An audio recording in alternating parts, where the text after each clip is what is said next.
En ce lundi 15 janvier, en fin de matinée, le lendemain du week-end, vous en avez l'habitude, on débrief votre week-end sport dans la région. Pour en parler, Guillaume Van der Schag, rédacteur en chef de Sprint Magazine, notre consultant. Bonjour Guillaume. Bonjour Adrien.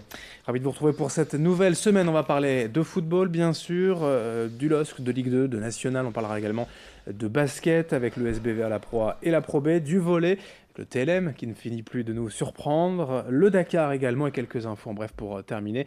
Je le disais, on va commencer donc avec plutôt une belle réussite, en tout cas des points précieux pris par le LOSC ce week-end à Caen. Ouais, on peut le dire, c'est la bonne opération. Le LOSC n'a pas été transcendant, n'a pas été extraordinaire, mais enfin il faudra retenir que le premier match en championnat de Galtier s'est soldé par une victoire. Alors pas grand-chose à se mettre sous la dent lors des 10 premières minutes. En revanche, deux faits de match à la 12e et la 13e minute. Mike Maignan a été clairement décisif, sinon le LOSC aurait pu être très vite mené au score. Deux têtes puissantes de Ronny Rodelin, l'ancien Lillois qui était resté au LOSC pendant quasiment 4 ou 5 saisons. Et puis Mike Maignan, avec le talent qu'on lui connaît, s'interpose, permet aux Lillois de rester à hauteur.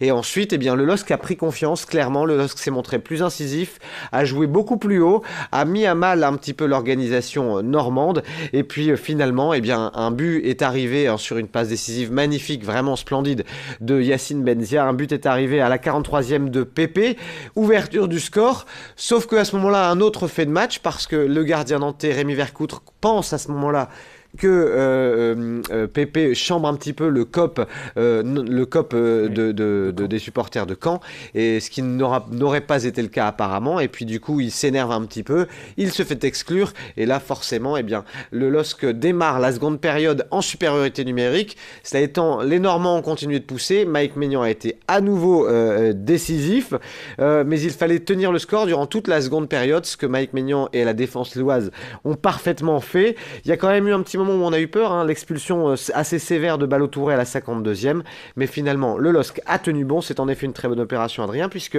le LOSC a pris 3 points, se retrouve 15e et n'est qu'à seulement 3 points seulement de la 9e place de Ligue 1 occupée actuellement par Dijon. Donc c'est quand même assez une bonne surprise. Un bon résultat, mais forcément il ne faut pas s'enflammer. Oui, c'est ce qu'a dit Galtier après match. Il a dit: j'ai aimé l'état d'esprit des joueurs, mais on reste dans l'inconnu. C'est un groupe que je découvre chaque jour.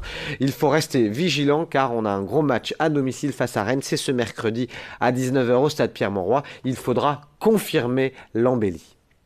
Du côté de la Ligue 2, en revanche, chute de Valenciennes. Ouais, Valenciennes qui a chuté à domicile face à Châteauroux. Ils avaient pourtant ouvert le score, les Valenciennois, dès la 2e minute. Mais ensuite, les Castelroussins ont égalisé en début de seconde période. Et puis, ça a été vraiment la douche froide avec un nouveau but Castelroussin à la 91e dans les arrêts de jeu. Donc, c'est difficile pour Valenciennes qui espérait prendre les 3 points à domicile et se relancer un petit peu parce que vendredi soir, avec cette défaite, on peut le dire, le VAFC a dit au revoir à une éventuelle accession en Ligue 1. Et puis le Racing Club de Lens joue ce soir. Ouais, les Lensois qui reçoivent Sochaux, 10e, à 20h45 au Stade Bollaert. Une victoire et le Racing pourrait être 11e de Ligue 2, ce qui est un peu inespéré après le catastrophique début de saison qu'on leur connaît. Et puis en dessous encore en national, les résultats du week-end. Dunkerque qui espérait bien terminer, Adrien, parce que c'était leur dernier match au stade Tribu avant que ce stade ne soit rasé pour être reconstruit aux normes d'une Ligue 2 éventuelle un jour. En tous les cas, Dunkerque a fait match nul de partout face à Avranches. Et puis on a noté que l'USBCO ne jouait pas ce week-end. Un petit résultat aussi de foot féminin pour vous dire que le LOSC féminin a perdu certes, mais 3-1 suite à un joli match face au PSG qui est un des épouvantails de la première division féminine. Allez, après le football, on passe au basket. Une belle page basket, encore la balle orange à l'honneur avec d'abord les dames de l'ESBVA. Oui, c'était un petit peu la revanche puisque en championnat, les guerrières de Villeneuve d'Ascq avaient perdu face à Lyon il y a une semaine. C'était un match de Coupe de France, un quart de finale pour essayer de prendre une place dans le dernier carré. Ce qui a été fait par les Villeneuvoises. En revanche, ça a été un petit peu difficile à l'allumage. Mais alors, un superbe deuxième quart-temps, un exceptionnel troisième quart-temps. Les Lyonnaises se sont retrouvées sous l'été noir. Elles ont complètement perdu confiance, elles n'arrivaient plus du tout à shooter et à trouver l'adresse. Résultat, dernier quart-temps remporté 26-5 et une victoire au final de plus de 30 points, 86-51 pour le SBVA face à Lyon. Ça fait du bien parce que le début 2018 avait été plus difficile pour les filles de Fred Dussart.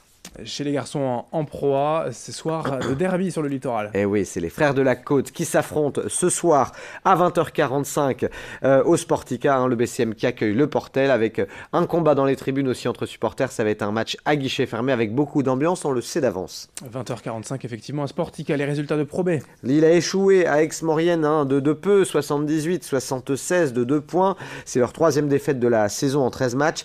Denain, en revanche, a gagné à l'extérieur. On ne l'attendait pas forcément. Ça a une victoire de 30 points, 83-53 face à Rouen. Et je le disais en préambule, ils nous font plaisir, ces volleyeurs tourquenois. Oui, ils ont été gagnés contre l'une des équipes du top 4 hein, à l'extérieur, à Poitiers. Une victoire nette et sans bavure, 3-7-1. Donc ils se replacent hein, dans le championnat. Ils sont 5e, vraiment pas très loin du top 3. Et puis Cambrai en Ligue B qui est allé gagner là aussi à l'extérieur à Orange. Cambrai est 3e de Ligue B. Ça va décidément bien pour le volley masculin dans la région. Le sport régional, mais à l'autre bout du monde, le Dakar en Amérique du Sud. Et Adrien Van Beveren, qui est leader. Ouais, 6e il y a 3 ans. Il a été 4e lors de la dernière édition. Et là, on se disait, pourrait-il faire un podium? Eh bien, peut-être qu'il va aller chercher la victoire finale lors de ce 40e Dakar.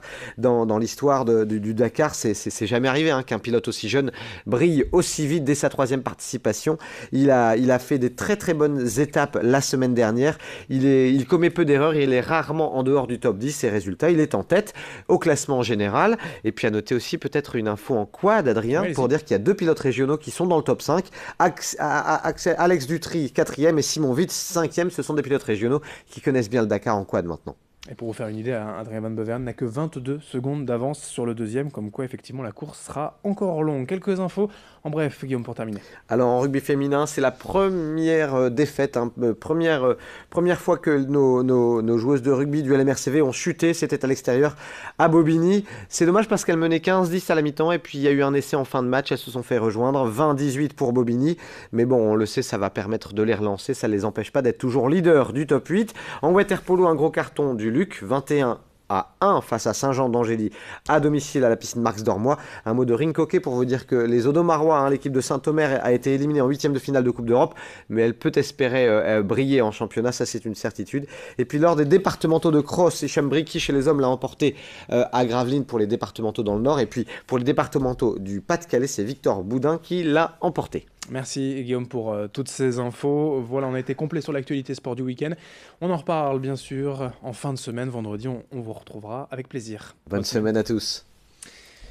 Merci à vous de nous avoir suivis. Dans un instant, la suite du programme sur votre chaîne d'info régionale, vos prévisions météo.